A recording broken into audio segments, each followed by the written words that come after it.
श्री शिवाय नमस्तुभ्यम। दोस्तों, आप सभी लोग जानते हैं 24 जुलाई मतलब सावन महीने का तीसरा सोमवार, और इस सावन महीने के तीसरे सोमवार को और अधिक मास के पहले सोमवार को अगर आप इन उपायों को कर लेते हैं तो आप ये मानकर चलिए कि आपके जीवन में कोई दुख और परेशानी रुक ही नहीं सकती है। तो आज की इस वीडियो में हम आप लोगों को सावन महीने के तीसरे सोमवार पर किए जाने वाले वो सारे नए और विशेष उपाय बताएंगे जो कि आपकी ज़िंदगी को बदल सकते हैं। चलिए दोस्तों, सबसे पहले उपाय के बारे में बात करते हैं जो कि आपको 24 जुलाई सावन महीने के तीसरे सोमवार और अधिक मास के पहले सोमवार को करना है।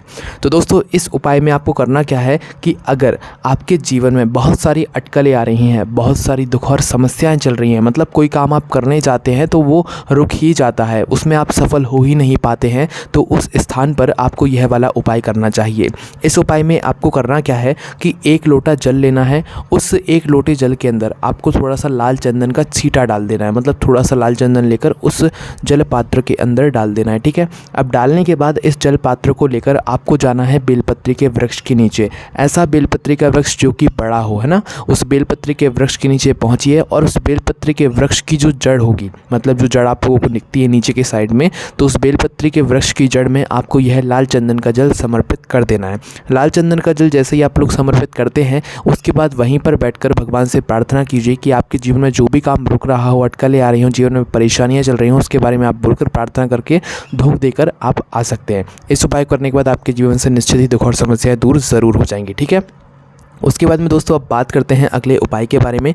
दोस्तों, अगर आपके जीवन में बहुत बड़ी समस्या चल रही हो, बहुत बड़ी समस्या आ गई हो और कोई निवारण ना निकल रहा हो, यह उपाय आपको तब करना है जब बिल्कुल अति से अति हो गई हो और आपका वह काम नहीं हो पा रहा है, आपने सारे प्रयास सारी कोशिश करके देख लिए हों, तब भी आपका वह काम नहीं हो पा रहा है, तो आप यह वाला उपाय इस श्रावण महीने के तीसरे सोमवार को ज़रूर कीजिएगा। इस उपाय में आपको करना क्या है वो आप लोग यहाँ पर ध्यान से सुनिए। तो दोस्तों, यहाँ पर इस उपाय में आपको शाम के समय क्या करना है, किसी भी बड़े वाले बेलपत्री के वृक्ष के नीचे जाना है। कब जाना है? सोमवार के दिन शाम के समय, है ना। बेलपत्री के वृक्ष के नीचे आप लोग गए, वहाँ पर जाकर आपको एक थोड़ी सी मिट्टी से जो है शिवलिंग का निर्माण करना है। छोटी सी शिवलिंग का निर्माण करना है, बड़ा नहीं करना है। ठीक है। तो शाम के समय बेलपत्री के वृक्ष के नीचे ही एक छोटी सी शिवलिंग का निर्माण करना है। निर्माण करने के बाद दोस्तों आपको करना क्या है कि 5 सफ़ेद फूल, कितने? 5 सफ़ेद फूल, थोड़ी सी काली तिल, एक यज्ञोपवीत और पंचामृत, ये सभी चीज़ों से जो है आपको उस शिवलिंग का जो है पूजन अर्चना करना है, जो कि आपने बेलपत्री के वृक्ष के नीचे निर्माण किया। जो पार्थिव शिवलिंग आप लोग बनाते हो ना, वैसे ही बनाना है। थोड़ी सी मिट्टी लेकर छोटा सा एक शिवलिंग बनाना है बस, है ना। उसका आपको 5 सफ़ेद फूल चढ़ाकर समर्पित करना है, थोड़ी सी काली तिल समर्पित करना है, एक यज्ञोपवीत समर्पित करना है, पंचामृत से स्नान कराना है, जल से स्नान कराना है। ये सारी पूजन अर्चना आप लोगों को करना है। उसके बाद में आपको एक घी का दीपक भी लगाना है। ठीक है। गोलबाती का एक घी का दीपक आपको लगाना है। दीपक लगाने के बाद दोस्तों आपको उस मतलब बेलपत्री के वृक्ष की आधी परिक्रमा करना है अपनी पूरी पूजन अर्चना करने के बाद। आधी कैसे करोगे? आप जिस साइड भी बैठे हुए हो बेलपत्री के वृक्ष की साइड में, जहाँ पर आपने पार्थिव शिवलिंग का निर्माण किया हुआ है, उस जगह से लेकर आधे बेलपत्री के वृक्ष के पीछे तक की आपको मात्र परिक्रमा करनी है। मतलब आधी आपको परिक्रमा करनी है, पूरी नहीं करनी है। आधी परिक्रमा करके वापस आपको उसी स्थान पर आ जाना है। ठीक है। और परिक्रमा जैसे ही आप लोगों की हो जाती है तो उसके बाद आपको क्या करना है, भगवान से प्रार्थना करना है। आप जिस काम के लिए ये उपाय कर रहे हैं, आपका कोई काम बड़े दिनों से नहीं हो रहा है, तो आप उसके लिए प्रार्थना करें। और उसके बाद जब आपने जो यह दीपक जलाया है, जब ये दीपक ठंडा हो जाए, तो मतलब जब ये दीपक बुझ जाए अपने आप, तो फिर उसके बाद आपको इस दीपक को उठाकर और जो आपने पार्थिव शिवलिंग का निर्माण किया है उस शिवलिंग को उठाकर किसी बहते हुए जल में जो है विसर्जन करना है। और जब आप इस पार्थिव शिवलिंग का विसर्जन कर रहे हो तो उस समय भी आपको अपने मन में वह कामना बोलना है जिस कामना के लिए आपने इस उपाय को किया है। ये वो उपाय है जब आपका कोई काम हज़ारों कोशिश के बाद भी नहीं हुआ है, तो इस उपाय करने के बाद वह काम आपका ज़रूर हो जाएगा। पर उपाय को सही तरीके से कीजिएगा जो कि हमने आपको बताया है। ठीक है। उसके बाद में दोस्तों जो अगला उपाय है सावन महीने के तीसरे सोमवार को करने का। दोस्तों, ये सावन महीने का तीसरा सोमवार एक महासंयोग भी लेकर आया, क्योंकि अधिक मास का पहला सोमवार भी है, इसीलिए बहुत ही बड़ा मौका है, आप लोग ज़रूर कीजिएगा। तो अगर आपके घर में धन की समस्या चल रही है, पैसों की आवक नहीं है, बहुत दुख और समस्या चल रही है, तो उस स्थान पर दोस्तों आपको अपने घर में लक्ष्मी और व्यापार की वृद्धि के लिए यह वाला उपाय करना चाहिए।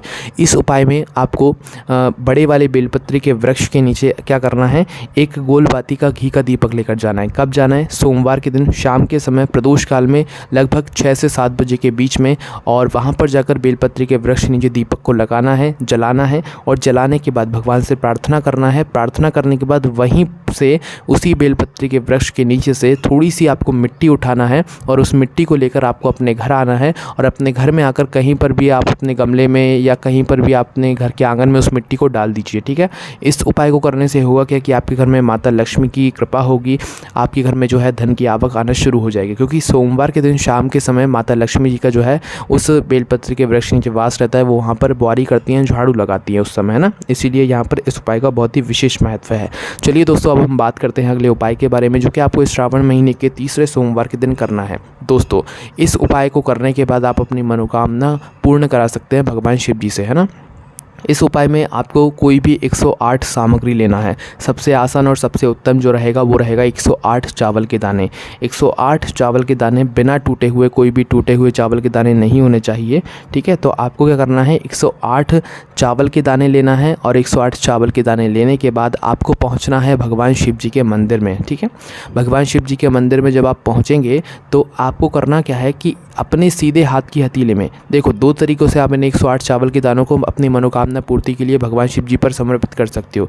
या तो एक साथ समर्पित कर सकते हो या एक एक करके समर्पित कर सकते हो। तो ज़्यादा फल आपको जब मिलेगा जब आप इन 108 चावल के दानों को एक एक करके भगवान शिव जी पर समर्पित करेंगे। ठीक है, तो आपको करना क्या है, 108 जैसे चावल के दाने आप एक एक करके समर्पित कर रहे हैं, तो एक चावल का दाना समर्पित करोगे तो आप श्री शिवाय नमस्तुभ्यम बोलोगे। ऐसे ही 108 बार आपको एक एक दाना समर्पित करने के बाद जो है भगवान शिव जी के किसी भी एक मंत्र का जाप करते जाना है। ठीक है, और फिर भगवान शिव जी से अपनी मनोकामना बोलना है पूरे 108 चावल के दाने समर्पित करने के बाद। अब इन 108 चावल के दाने की जगह आप 108 हरे मूंग के दाने भी ले सकते हैं, 108 फूल भी ले सकते हैं, 108 बेलपत्र भी ले सकते हैं। जो आपको आसानी से मिल जाए वो आप लोग ले सकते हैं, और श्री शिवाय नमस्तुभ्यम बोलकर एक एक चीज़ समर्पित भी कर सकते हैं। आपको विशेष फल की प्राप्ति होगी, आपकी मनोकामना बहुत ही जल्द पूर्ण हो जाएगी। ठीक है, उसके बाद में दोस्तों अब बात करते हैं हम अगले उपाय के बारे में, जो कि आपको इस सावन महीने के तीसरे सोमवार और अधिक मास के पहले सोमवार के दिन करना है।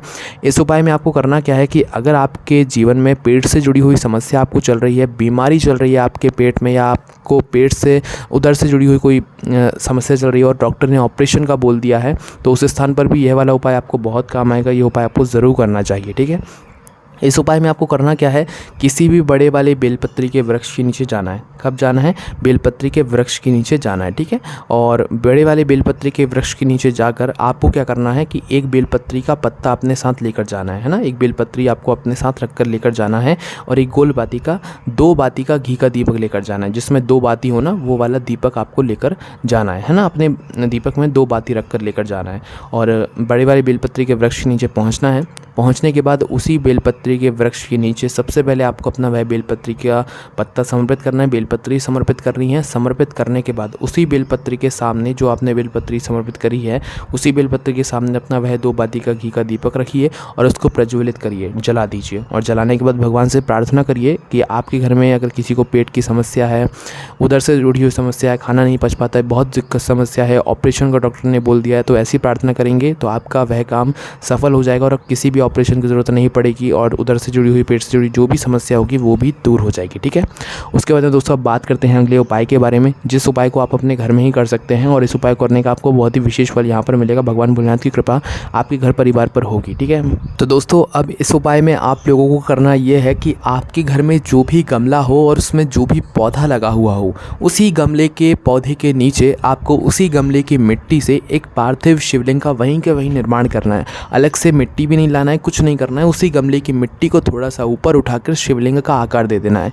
आकार आप लोगों ने दे दिया, अब उस शिवलिंग के ऊपर आप जल से अभिषेक कर दीजिए। उस शिवलिंग का आप पूजन अर्चना कीजिए, बेलपत्र, फूल, चंदन वगैरह सब आप लोग समर्पित करिए। एक भगवान शिव जी की शिवलिंग को मानते हुए ही, वो पार्थिव शिवलिंग का निर्माण करके आप उसकी पूजन कर रहे हो। ठीक है, तो आपको उसी गमले की मिट्टी से जो है पार्थिव शिवलिंग का निर्माण करके उसकी पूजन अर्चना करके उसका आपको विसर्जन करना है। पर पूजन अर्चना जब आप लोग कर लो तो उसके बाद भगवान से आपको प्रार्थना करनी है, और 15 से 20 मिनट के बाद आपको उस शिवलिंग का विसर्जन करना है।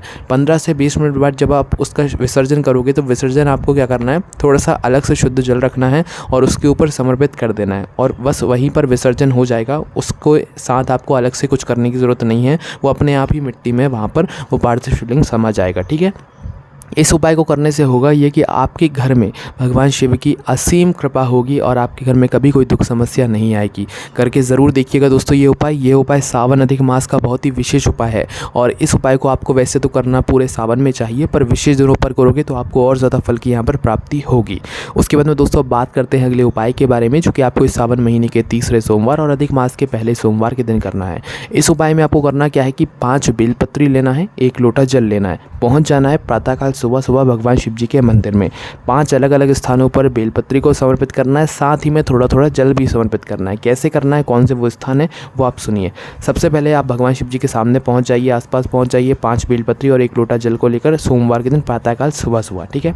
अब 5 बेलपत्री 5 अलग अलग स्थानों पर समर्पित करना है, साथ ही में थोड़ा थोड़ा जल भी समर्पित करना है। सबसे पहली बेलपत्र आप समर्पित करोगे भगवान शिव जी की शिवलिंग के ऊपर, जो गणेश जी वाला स्थान होता है वहाँ पर, जलाधारी के राइट भाग में, वहाँ पर बेलपत्री को समर्पित करके उसी बेलपत्री के ऊपर गणेश जी वाले स्थान पर थोड़ा सा जल समर्पित कर देना है, ठीक है। दूसरी बेलपत्र आपको समर्पित करोगे कार्तिकेय जी वाले स्थान पर, जो कि जलाधारी के लेफ्ट भाग में होता है, तो वहाँ पर बेलपत्री समर्पित करके दूसरा थोड़ा सा जो है आप उसी बेलपत्र के ऊपर कार्तिकेय जी वाले स्थान पर जल समर्पित कर दो।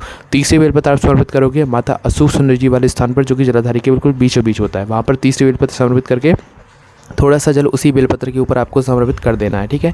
चौथी बेलपत्र आप समर्पित करोगे माता जगदम्बा जी के हस्तकमल पर, है ना।